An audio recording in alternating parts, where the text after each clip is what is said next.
Wih, ketemu lagi nih di channel Pelangi Biru. Sebelum ke temanya, seperti biasa ya, jangan lupa memakai masker, menjaga jarak, dan mencuci tangan. Aduh, capek juga ternyata ya ngebuka ginian, lelah banget. Nih, sekarang saya mau kasih penjelasan. Pernah kan sebelumnya saya bilang, setan itu sebenarnya nafsu, bukan setan yang gentayangan atau jin itu. Begini, disimak baik-baik ya. Sekarang temanya adalah perjalanan nafsu. Jadi sebelum lelah banget beneran ya. Jadi sebelum taruh saya ingat-ingat dulu. Jadi sebelum bumi ini diciptakan, ya bumi ini sebelum diciptakan, bumi ini udah diciptakan, cuman belum ada penghuninya, gitu. Iya benar, bumi ini udah diciptakan, cuman belum ada penghuninya. Jadi ada yang namanya apa ya kalau bahasanya tuh, saya nggak tahu nama bahasanya, lupa. Kita taruh namanya nafsu ya. Nafsu itu adalah sesuatu hal yang hidup, tidak mati, perjalanan nafsu. Jadi gini ceritanya. Sebelumnya terserah kalian mau percaya mau tidak atau gimana, saya tidak memaksakan. Yang mau ngomong aneh-aneh silahkan, yang penting masih sopan segala macam kayak begitu ya. Ini cuma buat bahan referensi, dan ini yang saya tahu kayak gitu, saya pelajari. Jadi Tuhan yang Maha Tunggal, yang Maha Esa itu menciptakan, pertama yang ia ciptakan adalah nur. Dari nur tuh skip lah pokoknya, malah saya membahas kayak gitu terlalu panjang dan ribet juga, beban juga ntar jadinya buat saya. Jadi Tuhan menciptakan yang namanya nafsu. Ketika nafsu itu diciptakan, Tuhan berkata, siapa Tuhanmu? Dia ngomong apa gitu ya, lupa saya. Terus habis itu dia membangkang. Akhirnya Tuhan murka. Ini saya jelaskan secara global ya, kalau secara agama saya nanti kasihan yang lainnya. Jadi Tuhan tuh murka, itu nafsu dimasukkan ke dalam neraka, direndam di dalam neraka berapa ribu tahun gitu, lupa saya di sini 15.000 tahun apa 1.500 apa 15.000, pokoknya sekitar segitu. Pas diangkat, Tuhan ngomong bahasa kita aja kali gini, masih songong sama gua gitu. Jangan-jangan gini, masih nggak yakin kamu dengan saya? Nafsu ini masih berkelit, masih ngelawan. Akhirnya Tuhan rendam dia di bagian es yang paling dingin, kayak begitu. Es paling dingin berapa ribu tahun juga gitu. Terus pas diangkat, dia masih ngebangkang juga, masih ngebangkang. Saya lupa lagi di ending terakhirnya, aduh, masih ngebangkang. Habis itu kalau nggak salah saya itu nggak dikasih makan atau dikasih hukuman apa, baru dia menyerah. Baik, saya minta ampun, saya mengakui saya minta ampun segala macem. Baru di situ nafsu itu ditaruh di tempatnya tersendiri, dipisahkan dengan yang lain, kayak begitu. Nah, ketika Tuhan sudah selesai menciptakan malaikat, Tuhan menciptakan jin. Nah, jin dan iblis, diambillah nafsu itu, dimasukkan ke dalam mereka. Jadilah mereka mempunyai hasrat, nafsu, saling menyakiti, ingin menjadi yang terbaik, segala macem lah ya. Nafsu itu kan banyak kayak begitu. Udah terjadi kayak begitu, maka terus lama Tuhan menciptakan Nabi Adam, diciptakan segala macam. Tuhan juga memasukkan itu nafsu itu ke dalam Nabi Adam. Kalau tidak dimasukkan, nanti Nabi Adam tuh kayak malaikat, nggak berkehendak, dia nggak mempunyai keinginan kayak begitu. Terus nanti dia nggak punya keinginan, jadi dia nggak mikir itu burung aja itu pacaran punya pasangan, masa gue nggak mau. Itu kan keinginan dari dasar nafsu itu kayak begitu. Nah, sampailah di titik kita sekarang ini, nafsu itu ada di dalam diri kita masing-masing. Kalau ada orang ngomong gue nggak punya nafsu, that bullshit man. Itu sesuatu hal yang ngomong kosong. Nggak ada yang semua orang punya nafsu. Saya sendiri juga punya nafsu, semua orang punya nafsu. Enggak.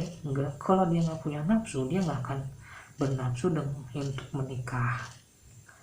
Kalau nggak menikah, nggak mempunyai anak, jadi akan habis dong manusia, nggak akan berkembang.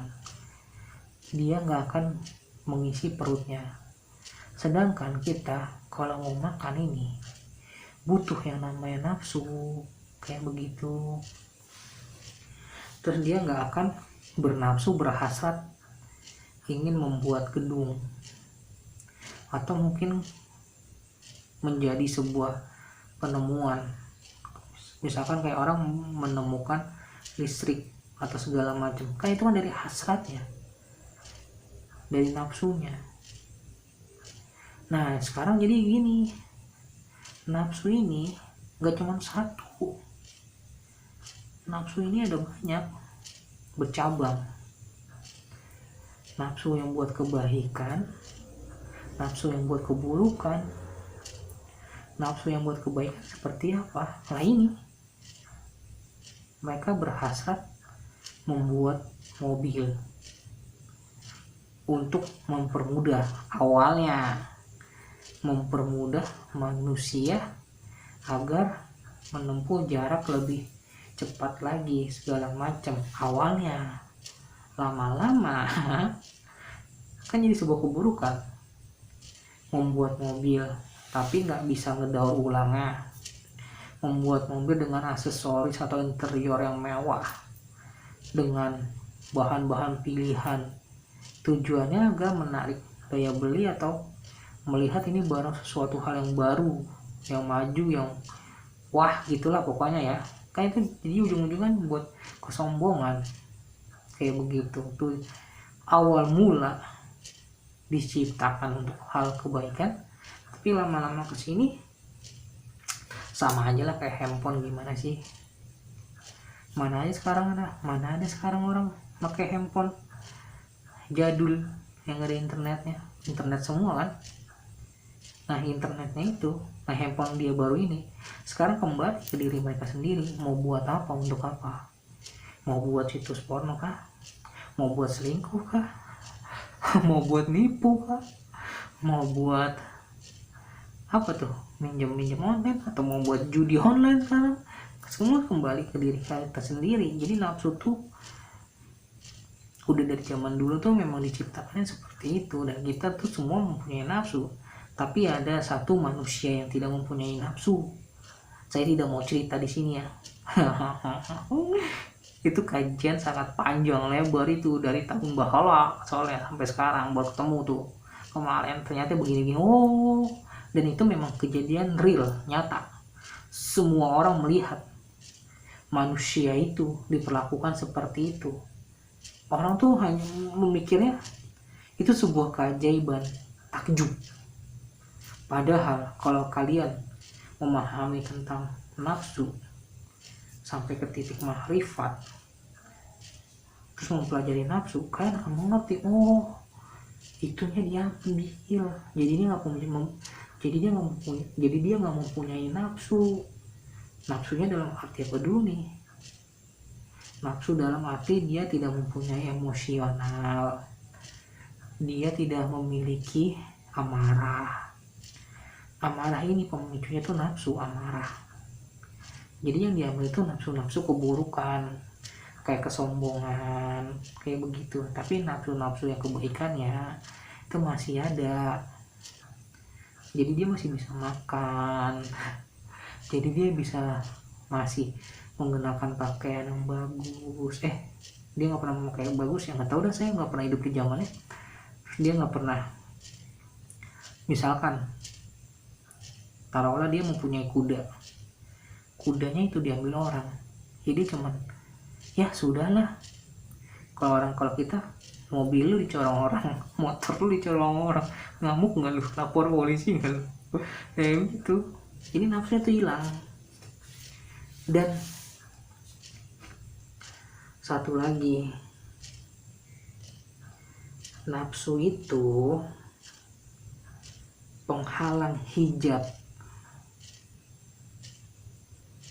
Ini buat muslim ya, nafsu itu penghalang hijab kalian. Manusia dilahirkan tuh terhijab semua, terhijab ya. Kesempurnaan manusia itu terhijab, terbungkus. Kalian mau buka bungkus ini, kalian harus melewati nafsu kalian itu sendiri. Kalau kalian bisa membuka bungkus ini, begini bro, lu mau dikata sakti kek, lu mau dikata apa kek, terserah. Lu bisa ngebelah laut, lu bisa ngeluarin api tangan, udah jadi sakti lu ngomong mati lu besok tuh orang mati. Tapi orang udah sampai ke sana, udah terbuka hijabnya, sayangnya sih dia nggak akan sombong. Dia akan ngomong, saya nggak tahu apa-apa, semua ini kepunyaan Tuhan, apa yang Tuhan kehendaki ya saya lakukan, saya kerjakan, kayak begitu. Dia punya duit nih banyak, dapat duit lah, bukan punya duit, dapat duit misalkan 10 juta. Lu mau duit nih ambil, lu mau duit nih ambil, lu mau duit ambil, sampai buat diri dia sendiri tuh nggak ada.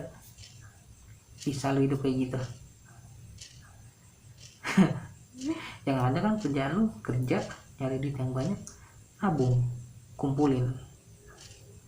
Itu nafsu. Makanya saya bilang inti sebenarnya setan itu bukan jin-jin yang gentayangan itu, tapi nafsu kalian. Itulah setan. Karena nafsu itu manusia bisa jadi setan. Kita lihat sekarang aja gimana sih,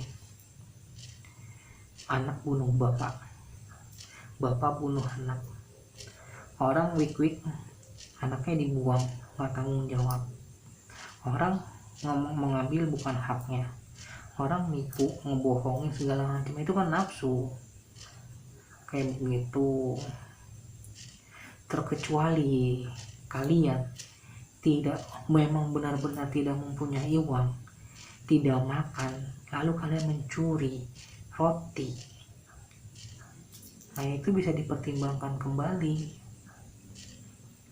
Sayangnya zaman sekarang seperti ini, itu dihakimi, dihajar segala macam, karena semua dipandang sama, ini orang maling kayak gitu, tapi nggak ditelusurin dulu. Makanya sekarang ini zaman udah sangat berbeda sekali dengan zaman bahala, udah sangat berbeda. Jadi paham ya perjalanan nafsu ya, kayak begitu perjalanannya bro. Nafsu perjalanannya juga berat, entah saya juga nggak tahu nih nafsunya, ada yang pernah mengkajinya atau bercerita, saya juga nggak tahu. Saya tahu ini udah lama sih, terus habis itu saya pelajarin, saya sambung, akhirnya ketemu tuh satu orang yang ketemu, oh iya ini kan ini ya, dia nggak pernah ini ya, oh iya gitu, jadi ketemu semua benangnya. kayak begitu. Jadi beruntunglah kalian yang bisa mengendalikan nafsu. Nah, itulah kenapa kalau kalian melihat film wali, ini untuk muslim ya, kalian menonton film wali, itu wali setiap langkah pasti berzikir begini tangannya, karena di alam pas dia masih hidup ya dia melakukan itu. Dia tidak bisa menghilangkan nafsunya, tapi dia bisa mengendalikannya, menghentikannya untuk sementara. Ketika dia tidak berzikir, itu nafsu itu akan naik, melepuk-melepuk, akan mendidih. Tapi ketika dia berzikir, nafsu itu akan damai, kayak air damai gitu, nggak bergelombang, nggak melepuk-melepuk. Tapi ketika orang yang jauh dari ibadah, nafsunya itu kan melepuk-melepuk. Melihat perempuan aja, waduh perempuan ini gitu. Tapi ketika orang udah nafsu nggak ada, oh cakep, udah gitu dong, dia malah kadang-kadang mau buang muka, takut yang di dalamnya bangun, nafsunya tuh bangun, kan jadi kacau, mempunyai hasrat nanti, keinginan. Orang bukan muhrim ya, orang bukan halal ya, kayak begitu. Pahami ya bagaimana nafsu ya, saya udah capek banget soalnya kayak begitu. Doain aja ya, channel ini panjang, saya mau bercerita banyak. Saya ini saya tag nih bulan Juni awal, jadi kemungkinan saya upload Agustus akhir kali, atau mungkin bulan sesudah Agustus, nggak tahu lah ya, tergantung saya moodnya mau taruh di mana. Jadi kayak gitu. Kalau ada yang bertanya saya jawab yang lama ya maafkan, karena saya ngeteknya tuh udah dari lama. Terus setiap yang video itu saya buat schedule ya, bulan apa, tanggal berapa, jam berapa. Untungnya YouTube begitu nih, jadinya enak. Jadi saya nggak terlalu buru-buru buat video, jadi saya santai. Dimana itu saya babat semua kayak begitu ya. Semoga paham nih ya. Sampai ketemu lagi di tema selanjutnya.